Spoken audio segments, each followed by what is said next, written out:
Hello guys, welcome to my YouTube channel, GT Bitsec.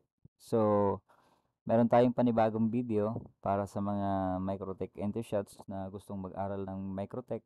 So, ito na may panibagong video tayo para sa single ISP with basic configuration, PPOA and LAN configuration.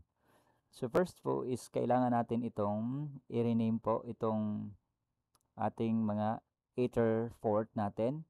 So, ang aking Microtech pala is Hex. Uh, Change po natin itong Ether 1 as ating ISP. So, may ISP para sa akin is PLDT ang ISP ko. PLDT 1 para recognize natin na Etherport 1. Apply. Then, itong tatlong to, Ether 2, lalagyan natin siya PPOA 2 kasi port 2 or Ether 2. Then, PPPoA 3, apply. Then, ito, PPPoA 4, apply. Right. Then, itong Ether 5 is, lalagyan natin siyang PC or LAN 5. Ibig sabihin, 5 Ether port 5. So, ayan po. So, meron na tayong uh, ito po, 'di ba? Nakikita nyo dito nakalagay yung laptop ko. Then ito yung ISP natin. So next po is gagawa tayo ng um, address list. Address. Okay, lalagyan natin ng address. Then say for example, maglalagay tayo ng address is 40.0.0.1/24. Then, kanino ba natin ilalagay? So, ilalagay natin siya dito sa PC, sa ating laptop, para sa ating gateway. Ito po is 40.0.0.1 is ang ating gateway. Ng lahat ng kukonek dito sa PC or sa LAN 5, dito sa port 5. Ito sa Ether port 5. Apply lang natin. Ayan. So next is gagawa tayo ng address list or gateway ng ating mga PPOA. So lalagyan natin is 50.0.0.1/24. Then select natin dito, ay wala pa tayo palang bridge. Saglit lang. Nakagawa na tayo ng PC LAN address. Dito muna tayo. Bridge muna tayo, bridge. Then create muna tayong bridge.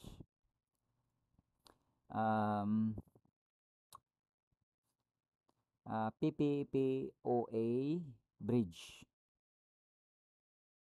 Ayan. Apply lang natin. Then, ayan, may bridge na tayo. Then, port natin. Itong tatlong to, kukunin natin itong PPO 2, 3, and 4. Pagsama-samahin natin sa isang bridge. Okay? Then, kunin natin to, PPO 3, apply. Okay? Then, double click. Copy natin siya. Then, kunin natin number 3, apply. Copy. Number 4, apply. Okay. So, yun po. Nakalimutan natin mag-create muna ng bridge. So, meron na tayong yung bridge para sa ating mga PPOA. Then, yung port, pinagsama-sama natin yung tatlong PPOA. Diyan tayo kukonek ng lahat ng clients natin na naka-PPOA connection. So, yun. Lalagyan natin siya ng address. Alright. So, itong address na to is sa ating LAN or sa desktop natin. Next, maglalagay tayo ng address ng ating PPOA na ating gateway na 50.0.0.1/24. Lalagay natin bridge lang po.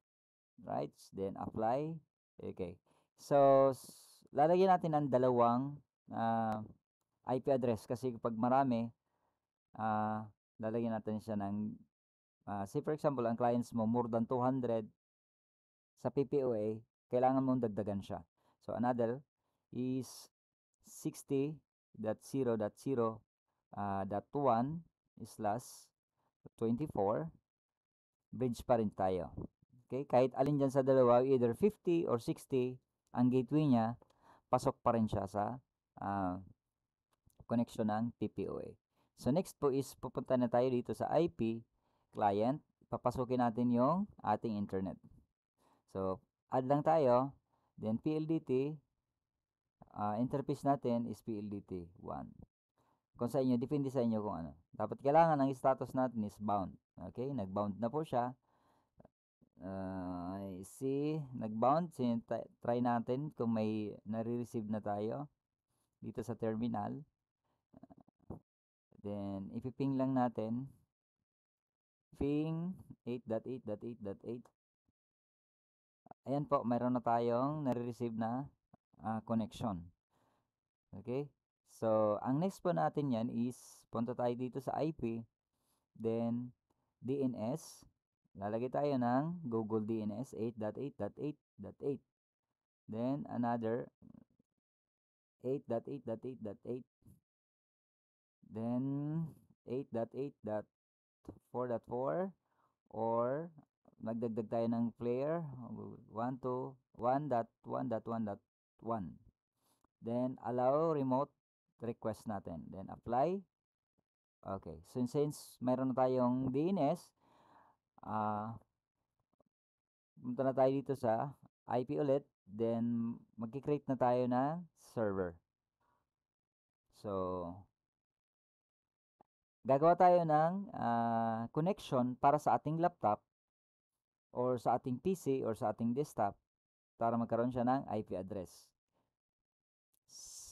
Right? DHCP, PC LAN, next natin. Nakita nyo, 40.0.0.0 kasi yun ang LAN natin. Next natin. Ayan. Gateway natin, dito yan ang galing, 40.1, 40.0.0.1/24, ito yun. Then, nag-start po tayo, 2 to 254, yun po ang connection, magkoconnect sa atin na mga LAN dito sa Ether 5. Right? So, next natin. Ayan. So, okay. So, meron na tayong connection para dito sa ating DHCP. So, try nga natin siya. Ita-transfer ko po siya kasi naka-wireless tayo. So, try nga natin siya dito. Kung may internet na ba.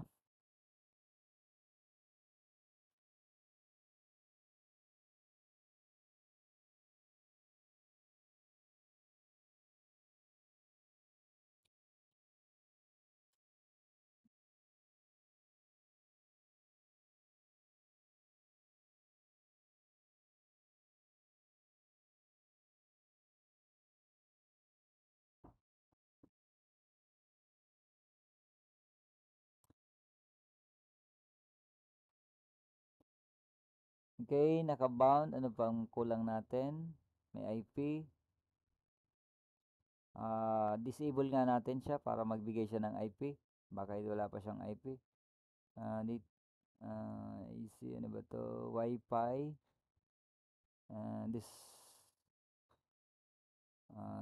Disable muna natin yung Wi-Fi natin.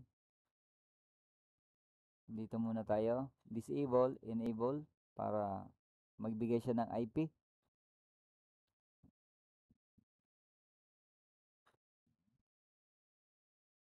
Ayan. So, try nga natin siya.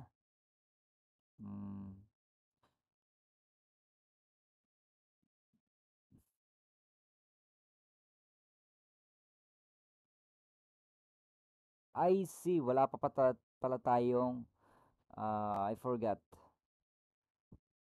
Wala pa tayo palang firewall. IP, punta tayo sa firewall. Dito wala tayong NAT. Sige. I forget. Wala tayong NAT. So, flash natin, general, source NAT, then auto interface, PLDT po tayo. Kasi palabas po siya. Out interface natin. Then action is masquerade po. apply, kaya pala nga wala tayong internet. So nakalimutan ta. Sige, try natin. Terminal ulit kung meron ba siya. Ping 8.8.8. Ano ba yun? Ping 8.8.8.8. Oh, yun. So, meron na po siyang nare-receive natin. Try nga natin siya kung may internet na tayo. So, ayan po. Meron na tayong internet. So, titingnan nga natin siya kung anong IP address niya dati. Internet. Kada change adapter settings. Then, tingnan natin siya. Status. Details. Ayan, nakita nyo po 40.0.0.1. Ayan, 40.0.0.254 ang IP address. So, meaning, 'di ba? 40.0.0.1. So, meron na tayong internet. So, I forget the firewall kaya wala tayong internet. So, meron na tayong LAN. Meron na tayong LAN. So, ngayon po is PPOE naman ang i-configure naman natin. Right? So, dito tayo.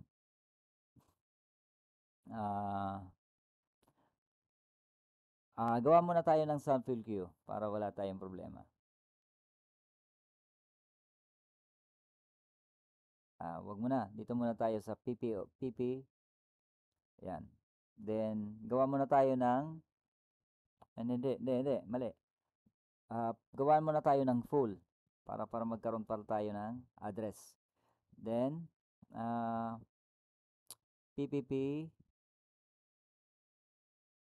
PPOA,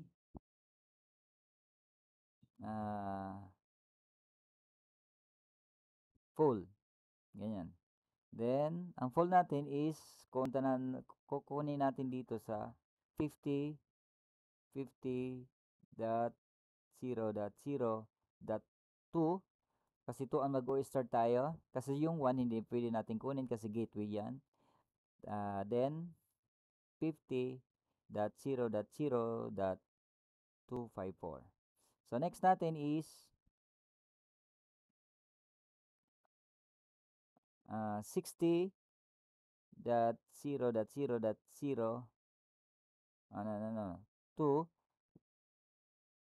to 60.0.0.254.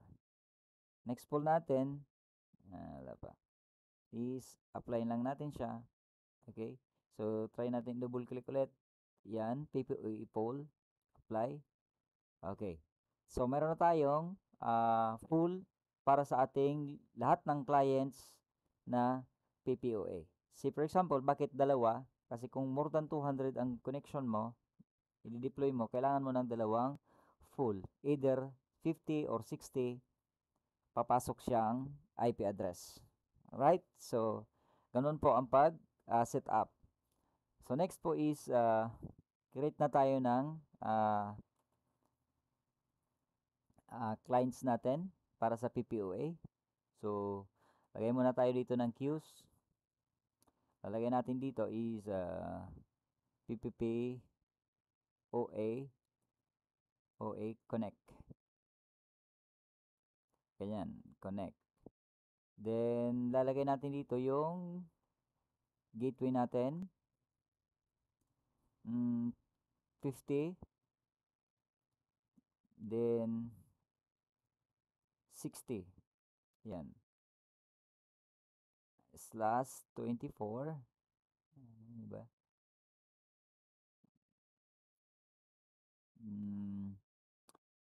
50.0.0.1. Yan.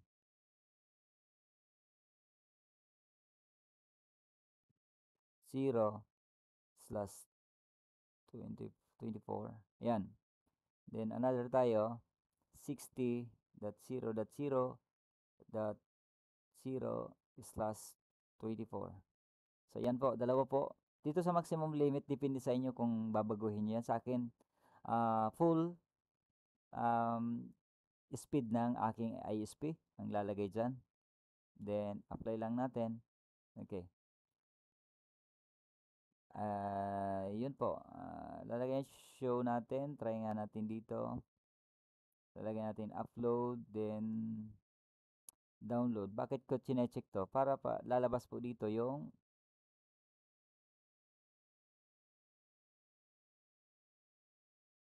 yan. Marireceive natin ating speed ng internet natin. Okay.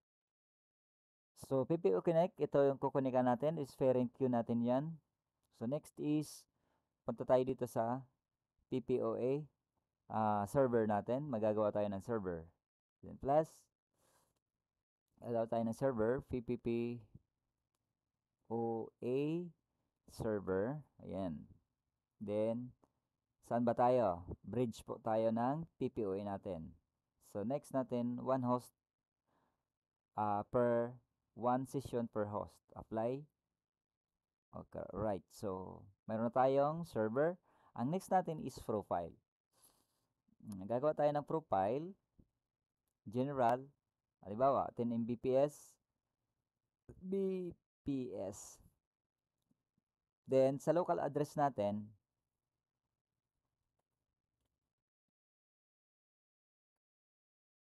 dito tayo sa local address natin. Ilalagay natin dito, ano ba yung gateway natin as 50.0.0.1. Ayan. Then, sa remote natin is PPOA full. Right? Then, dito sa DNS natin, lagay natin yung 8.8.8.8. Then, dito sa limit natin, lalagay natin dito is 10M lang. Then, slash 10M.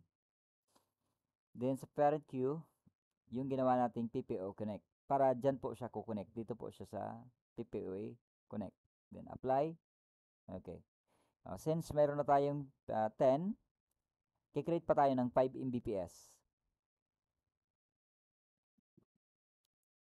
Double click lang natin. Copy lang natin siya. Then, punta general. Palitan lang natin siya ng 60 kasi doon, yung mga 5 doon natin ipapakonect sa 60. Then, limit. Palitan natin siya ng 5. 5. Then, parent queue, okay na siya. Apply. Okay.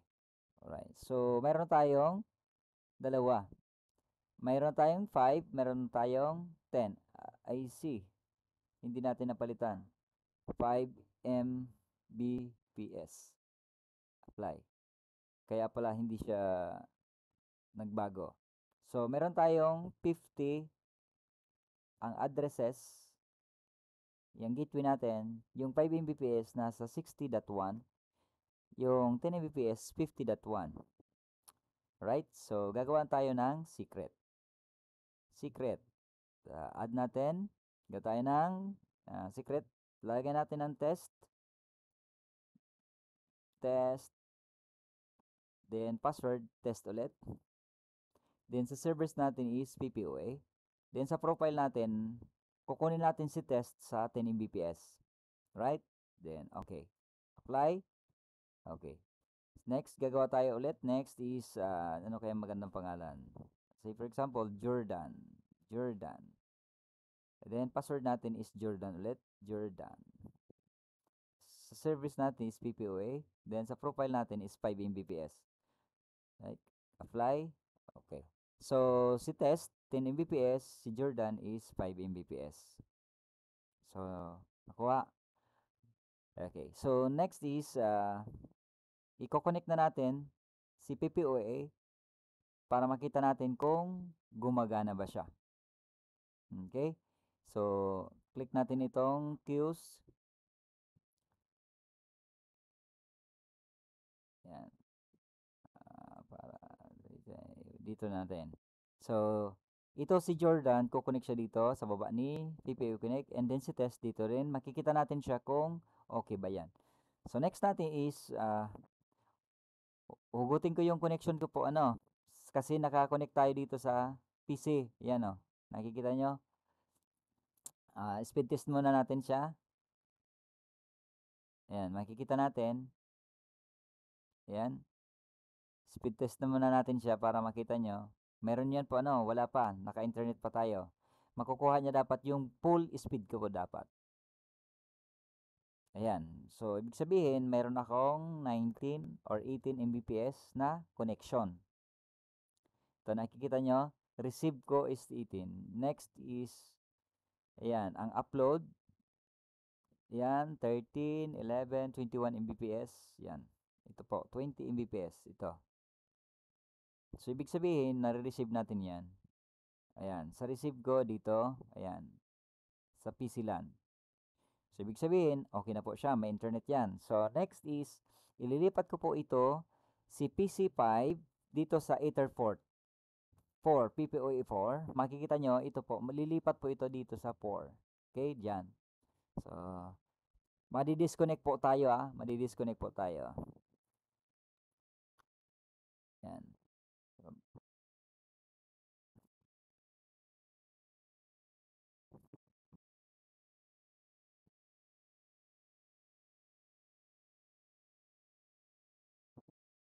Hintayin lang natin magbalik siya. So, i-connect natin ulit siya sa Etherport 4, PPOE 4.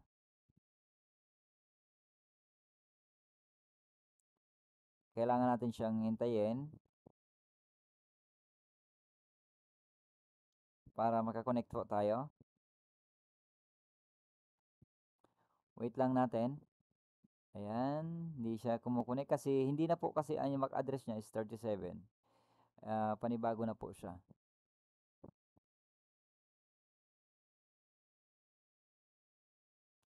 So, i-connect na natin siya.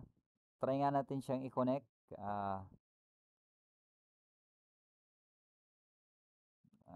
Create tayo ng connect na natin siya. Set up na natin siya. Dito. PPOA. Then, connect na natin si test. Yan. Connect.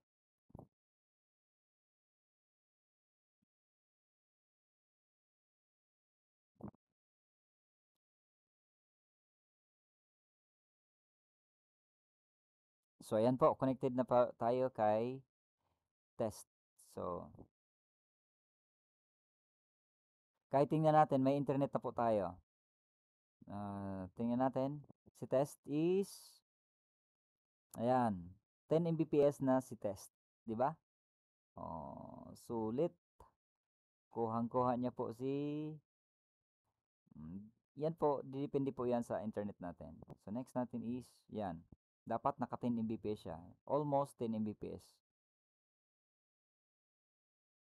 Right? So, kailangan nyo pong i-burst para pag nag-check si client, kuha niya po yung 10 Mbps. Dagdagan niyo po yung 10 Mbps, lagyan niyo po siya ng burst. Gawin mo siya ng 12 Mbps para pag nag-speed test siya, kuha niya po yung 10 Mbps. Yan, almost 10 Mbps. Okay?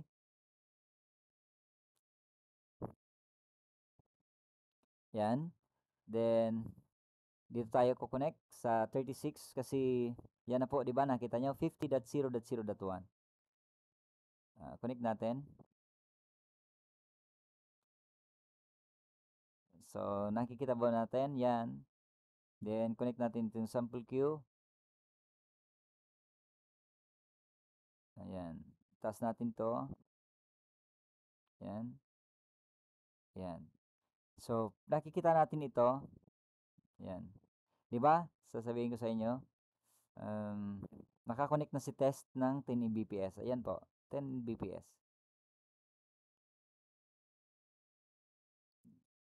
Ayan. Tingnan natin. So, ayan po. Nakikita nyo, si test, kuhang-kuha niya po yung 10 Mbps. So, which is, yan po ang nakukuha niya. Ayan.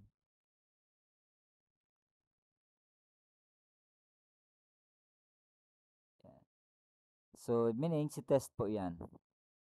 So, next naman natin is, i-connect natin si Jordan. Naka 5 Mbps lang po siya.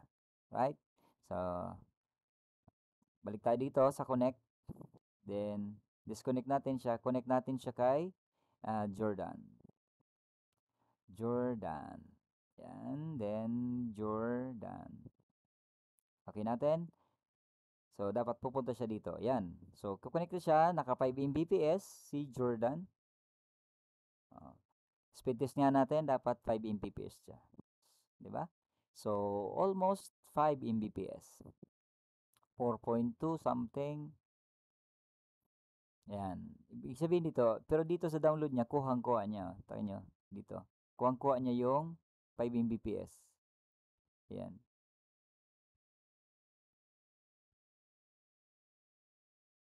Ayan po. Dito. Jordan. Yan. 5 Mbps lang po siya. Okay? So that is guys. Kung nagustuhan niyo aking video, please like and subscribe in my YouTube channel. Paki-share na lang din po ang aking YouTube channel sa ibang gusto pang matuto or sa mga friend niyo, or paki-share na lang po para mas marami tayong matulungan na nag-uumpisang mga enthusiast microtech na gustong matuto rin ng microtech na simple lang as basic lang. Kasi kailangan natin ang basic bago tayo maging advance. Pag-aralan natin to ang ating microtech. See you guys for my next video. Enjoy watching my video.